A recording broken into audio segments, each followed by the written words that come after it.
Okay, contoh proses pengangkutan aktif yang kedua adalah semasa penyerapan glukosa dan asid amino dalam villus. Okay, apa yang berlaku? Kepekatan glukosa di dalam lumen usus kecil adalah lebih tinggi berbanding kapilari darah di dalam villus. Okay.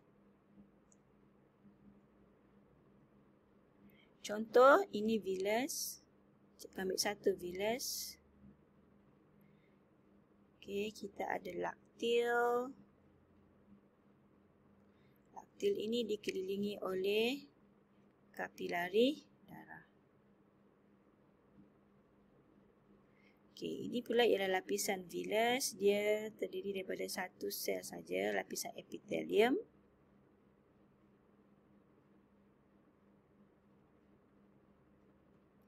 Ini sel epitelium. Jadi di luar ni adalah lumen, okey, ataupun lumen usus kecil. Di dalam ni ada banyak hasil pencernaan yang kita panggil apa? Glukosa. So banyak glukosa di luar. Jadi bagaimana glukosa ini nak masuk ke dalam kapilari darah? Okey, glukosa kepekatannya lebih banyak di sini berbanding dalam kapilari darah ni. Jadi glukosa dalam lumen usus kecil memasuki sel epitelium villus secara pengangkutan aktif menentang kecerunan kepekatan glukosa. Okey, dia perlu masuk secara pengangkutan aktif. Kerana nak masuk dalam kapilari darah, dia perlu merentasi sel epitelium. Okey. Jadi, semasa melalui sel epitelium ini, dia perlu masuk secara pengangkutan aktif. Ya, glukosa perlu masuk secara pengangkutan aktif. Okey, protein pembawa yang terlibat ialah protein pembawa bersandarkan natrium. Iaitu, ia memerlukan bantuan natrium untuk mengangkut glukosa. Lebih kurang seperti konsep pam natrium kalium. Ingat lagi pam natrium kalium dalam video cikgu sebelum ini? Kalau lupa boleh rujuk semula.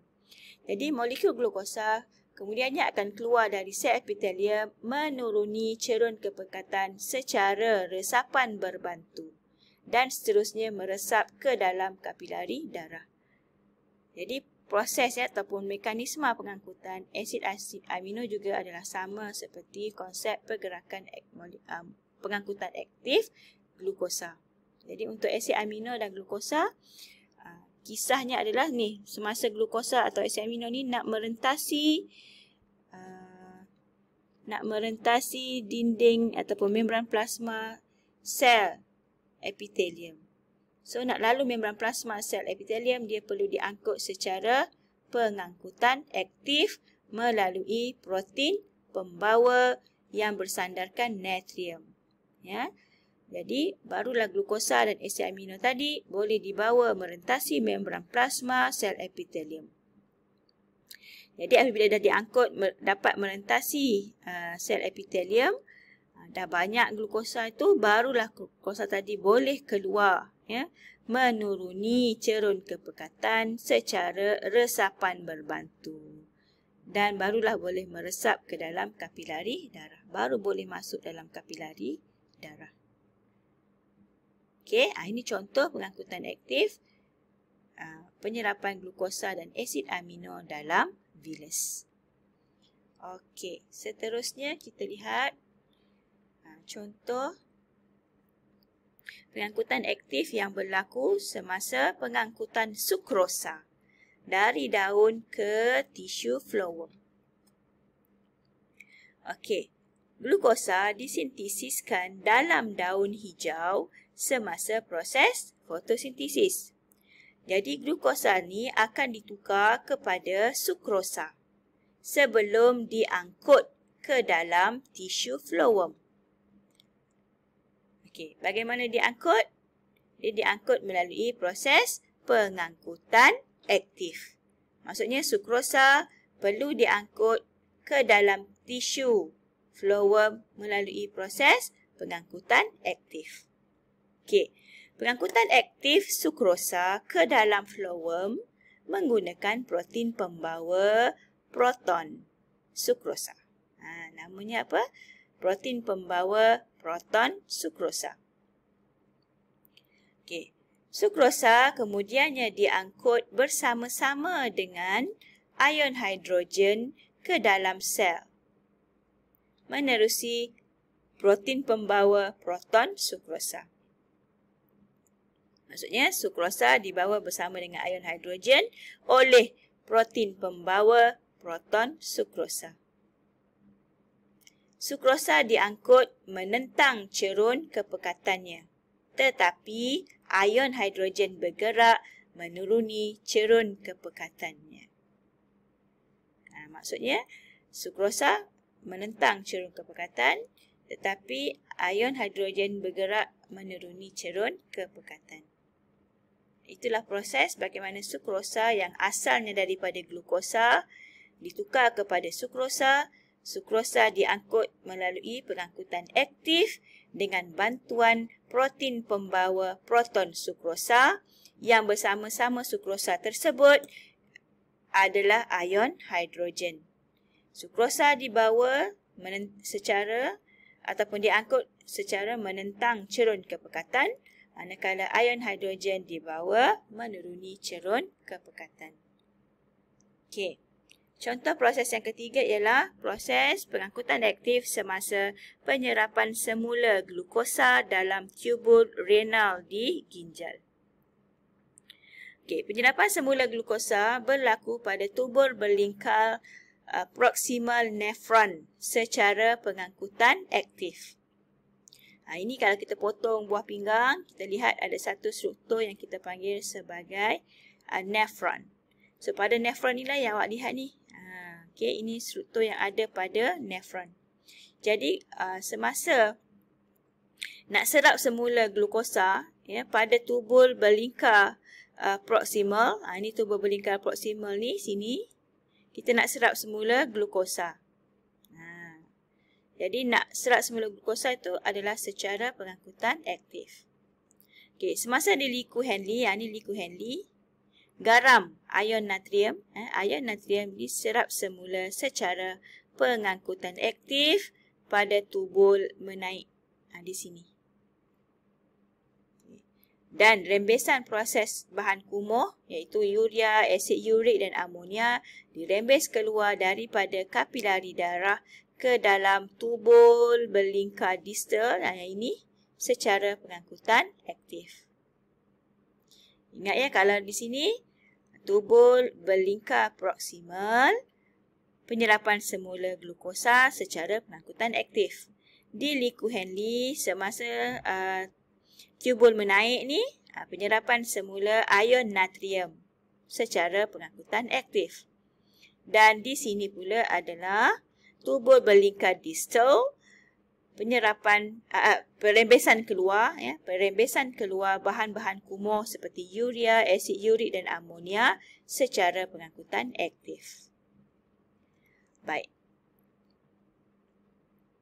Itu dia beberapa contoh proses pengangkutan pasif dan pengangkutan aktif. Okey, kita pergi kepada objektif seterusnya. Kita nak kenal, nak mengenali 3 istilah larutan. Okey. 3 istilah atau kalau kita sebut istilah tersebut, kita faham apa maksud dia. So, istilah ini adalah larutan isotonik, larutan hipotonik dan larutan hypertonik. Okey, apa konsep larutan isotonik ni? Okey, larutan isotonik bermaksud larutan A dan B mempunyai kepekatan bahan terlarut yang sama.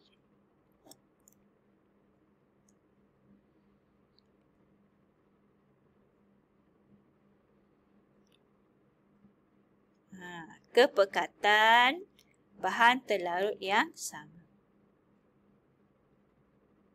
Jadi kalau dalam bahasa mudahnya, bila sebut tentang isotonik, hipotonik dan hypertonik, kita bercerita tentang kepekatan bahan.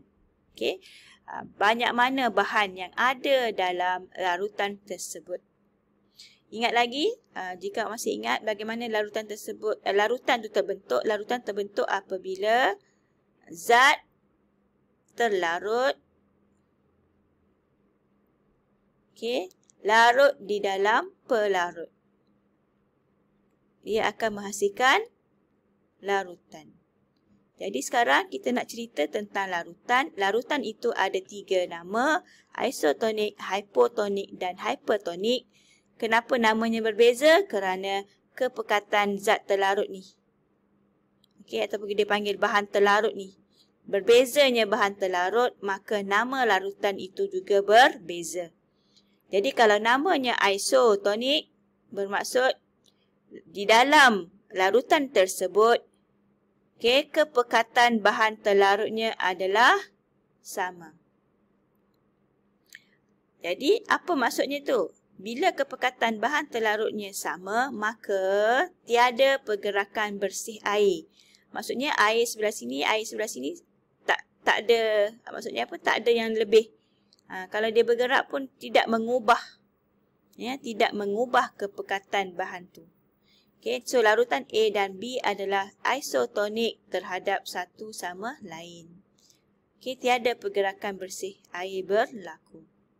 Kerana apa? Kerana bahan terlarutnya sama kepekatan. Kalau sini 2, sini pun 2. Jadi kalau air bergerak pun tiada pergerakan bersih. Tiada pergerakan bersih. Tak ada air sini nak ke sana pun. Walaupun dia berlaku, tiada pergerakan bersih air. Balance. Untuk larutan hypotonik, hypo pula bermaksud larutan A mempunyai kepekatan bahan terlarut yang rendah dan keupayaan air yang tinggi berbanding larutan B. Kepekatan bahan terlarutnya rendah tetapi airnya banyak. Hypotonik maksudnya air lebih banyak berbanding bahan terlarut. Air lebih banyak berbanding bahan terlarut, maka larutan itu menjadi larutan hypotonik. Jadi kalau larutan A itu hypotonik, jika larutan A hypotonik berbanding terhadap larutan B, maksudnya lebih banyak air dalam larutan A berbanding larutan B. Jadi molekul air akan meresap dari larutan A ke larutan B secara osmosis. Jadi kalau kita sebut larutan hypotonik, bermaksud larutan itu mempunyai lebih banyak molekul air. Jadi keupayaan airnya adalah lebih tinggi. Kemudian kalau kita sebut istilah ketiga, larutan hypertonik.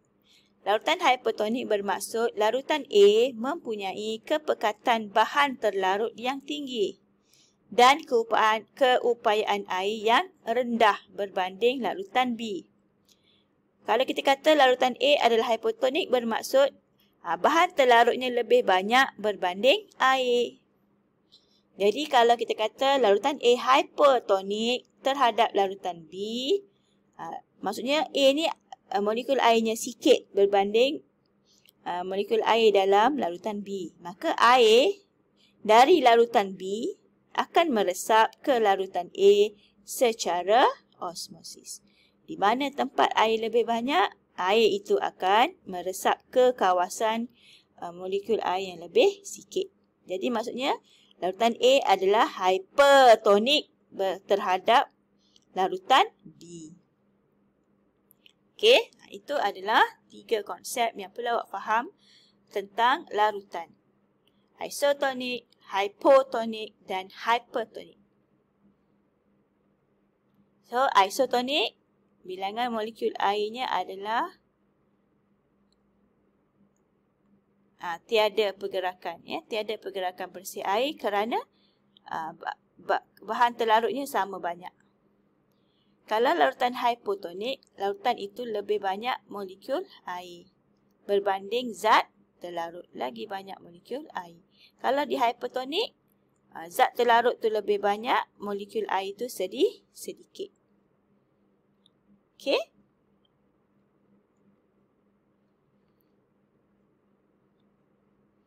Seterusnya, kita lihat apa kesan larutan ini terhadap sel haiwan dan sel tumbuhan.